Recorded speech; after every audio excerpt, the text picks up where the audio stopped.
మొన్నటి వరకు మీరనేవారు జగన్మోహన్ రెడ్డి గారు ఖచ్చితంగా అరెస్ట్ అవుతారని. ఇప్పుడు బీజేపీ వాయిస్ తీసుకుంది ఏంటి? బీజేపీ అధ్యక్షుడే సార్ మేము కాదు, బీజేపీ కాదు, ఎవరు కాదు సార్. సార్ సాక్షాత్తు సజ్జల రామకృష్ణారెడ్డి గారే అన్నారు కదా సార్, జగన్మోహన్ రెడ్డి గారు 2012లో 11లో అరెస్ట్ అయినప్పుడు మాకు బలం లేదు, ఇప్పుడు మాకు బలం ఉంది, అరెస్ట్ అయినా కానీ మేమేంటో చూపిస్తాం, మా బలం మేము ఉంది, మేము పార్టీని నడుపుకోగలం అని సాక్షాత్తు సజ్జల రామకృష్ణారెడ్డి గారే అన్నారు.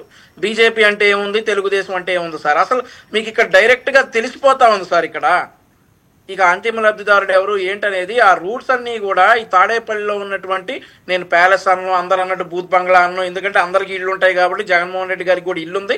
తాడేపల్లిలో ఉన్నటువంటి జగన్మోహన్ రెడ్డి గారి ఇంటి కాంపౌండ్కి ఆ రూట్స్ అన్ని వెళ్తున్నటువంటి విషయాలు తెలిసిపోతా ఉన్నాయి ఈరోజు. మరి ఈరోజు 11 కోట్ల రూపాయలు దొరికితే సార్, వాస్తవంగా మార్నింగ్ నుండి ఎవరు వచ్చి మాట్లాడతారా మీడియా ముందుగా నేను ఎదురు చూశాను సార్. నేను ఎదురు చూసిన తర్వాత పేర్ని నాని గారు వచ్చేసి, మేము ఎక్స్పెక్ట్ చేసింది ఆ డబ్బుతో మాకేంటి సంబంధం అని అన్నారు. మీకు సంబంధం ఉందో లేదో ప్రజలకు తెలుసు.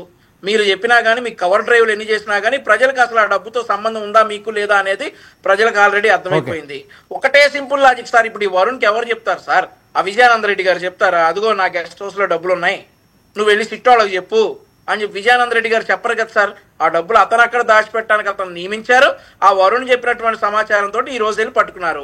అన్ని టెక్నికల్ ఆధారాలతో దొరికిపోయిన తర్వాత కూడా మన పేర్ని నాని గారు వచ్చేసి నీతి సూక్తులు చెప్తా ఉంటే ప్రజలెవరు విశ్వసించే పరిస్థితులు అయితే ఈ రోజు లేరా నీతి సూక్తుల్ని. ఈ రోజు 11 కోట్లు, మరి రేపు ఇంకెన్ని కోట్లు దొరుకుతాయి, ఒక్కొక్క డాన్ ఒక్కొక్క డెన్ను, అసలు ఇవన్నీ కూడా సినిమాని తలపిస్తా ఉంది సార్.